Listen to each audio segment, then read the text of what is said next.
Bem-vindos de volta ao Alma Medieval. Deixamos os reis e os campos de batalha para trás, pois é nas sombras e no medo do homem comum que encontramos as histórias mais poderosas. A Idade Média era um mundo de fé profunda, mas também de um pavor absoluto do invisível. O diabo não era uma ideia, era um vizinho. Hoje, a nossa alma anônima é irmão Luke, um homem que vivia na fronteira perigosa entre o sagrado e o profano. Luke não era um padre de paróquia, nem um abade influente. Era um exorcista itinerante, um nômada de Deus, que respondia a apelos desesperados nas aldeias mais remotas e esquecidas da Europa do século XV. A sua vida era uma jornada constante, carregando apenas um cajado, um breviário gasto e uma bolsa de sal e ervas bentas. Ele era a última esperança para camponeses aterrorizados, cujos filhos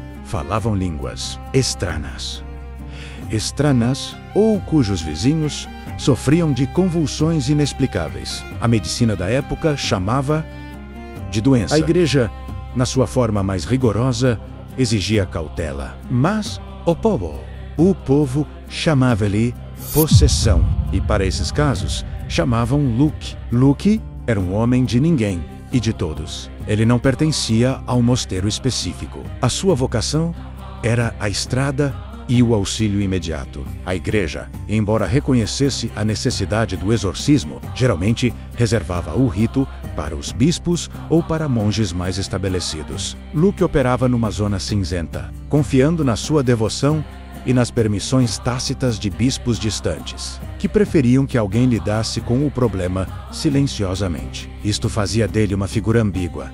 Era visto tanto como um santo capaz de afastar o mal, quanto como um outsider perigoso, que se imiscuía em assuntos que podiam cheirar a heresia ou a feitiçaria se o caso corresse mal. O trabalho de Luke não era apenas rezar em latim. O maior desafio era discernimento. Na Idade Média, a linha entre a doença mental, a epilepsia, a histeria, a fraude e a possessão real era praticamente invisível. Luke tinha de ser um detetive espiritual. O seu ritual começava com longas horas de observação e perguntas. A vítima conhecia línguas estranhas, tinha força sobre-humana, demonstrava aversão a objetos sagrados. Muitos dos casos eram, na verdade, manifestações de doenças, estresse ou desespero, comuns numa vida medieval de privações. Mas quando Luke acreditava que era real, o seu fardo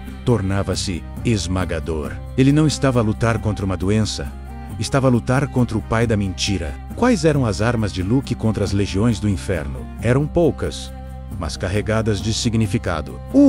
Seu breviário não era um livro qualquer. Continha fórmulas e orações que, segundo a crença, tinham o poder de ligar o demônio. Ele carregava sal abençoado, um símbolo de incorruptibilidade e pureza, usado para ungir o local ou a vítima. E havia o crucifixo, não um objeto de arte, mas um martelo contra o mal, que ele segurava com a força de toda a sua fé. Além disso, Luke dependia muito do óleo bento e da água benta, que eram, na sua mente, veneno puro para os espíritos impuros. Ele não tinha exércitos ou riquezas. A sua força residia inteiramente na crença e na autoridade delegada da igreja, por mais tênue que fosse. O exorcismo era um ritual físico e vocal. Luke tinha de gritar, confrontar e desafiar o demônio, por vezes durante dias. Ele era o único a ficar face a face com a manifestação do terror. Imagine a cena, numa cabana escura de aldeia, iluminada por velas bruxuleantes, o exorcista, exausto, confrontando uma figura contorcida, rodeado por familiares aterrorizados. Era um espetáculo de fé, desespero e puro terror. O risco era duplo. Falhar significava a condenação da alma da vítima. Ser corrompido ou atacado significava a perda da sua própria alma. Entre os registros eclesiásticos fragmentados, encontramos a menção de um caso particularmente perturbador que podemos atribuir ao tipo de trabalho de Luke. Chamemos-lhe Marguerite, uma jovem camponesa da Aquitânia, que de repente começou a ter convulsões violentas e a proferir blasfêmias em latim, uma língua que ela nunca aprendera. A aldeia inteira estava paralisada pelo medo, acreditando que o diabo a tinha escolhido por causa de um pecado secreto. O sacerdote local estava aterrorizado e chamou Luke. Luke chegou e percebeu de imediato que o caso era complexo. Não era uma simples doença. Passou 3 dias a jejuar e a rezar antes de começar o rito. Durante a batalha vocal, Luke percebeu que o demônio estava ligado a um profundo sentimento de culpa que Marguerite carregava, provavelmente relacionado com uma gravidez ilegítima ou um aborto. Em vez de apenas forçar a saída, Luke usou o rito para confrontar a origem da culpa. Ele não apenas expulsou, ele obrigou o demônio a revelar a ferida da alma.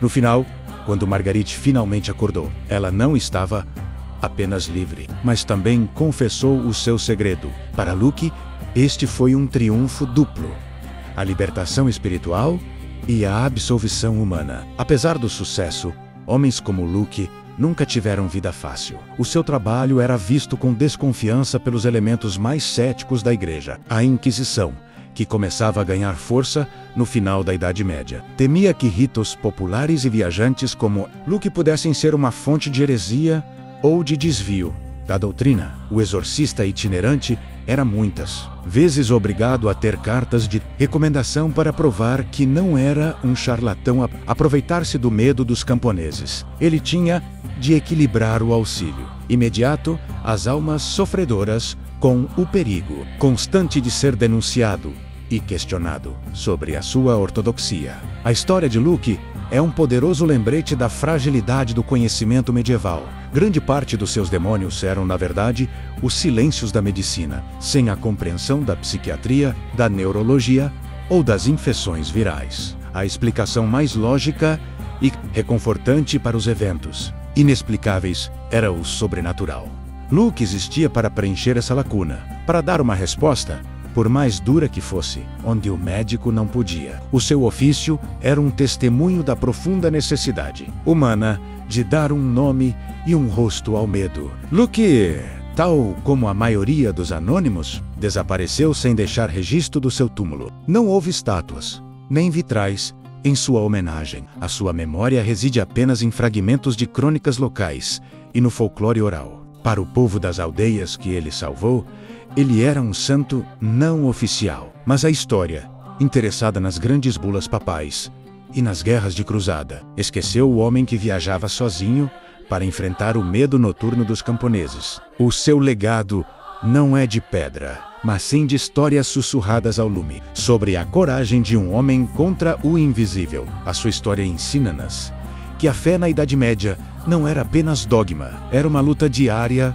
e pessoal. Luke era um combatente de infantaria numa guerra espiritual. Ele representa a coragem daqueles que enfrentam o desconhecido, armados apenas com a sua crença e a sua humanidade. Ele viveu e trabalhou na sombra para que outros pudessem ver a luz. Ele é, em essência, a alma que a história deixou de lado, mas que o medo nunca permitiu esquecer. A vida de irmão Luke, o exorcista itinerante, é um portal para a mente medieval, onde o terror e a santidade caminhavam lado a lado. Ele era a resposta viva a um dos maiores medos daquela época. É a essas figuras complexas, que arriscaram tudo para ajudar os anônimos, que o alma medieval dá voz. O seu trabalho era perigoso, a sua posição era precária, mas a sua contribuição para o conforto e a paz das comunidades era imensurável. Se ficou cativado pela luta de irmão Luke contra as sombras. E se concorda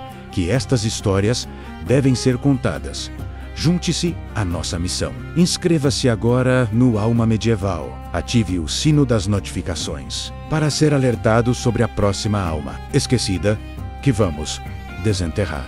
Deixe o seu like no vídeo e comente com a hashtag Irmão Luke para nos mostrar que a sua história o tocou. Até ao próximo mergulho nas profundezas da Idade Média.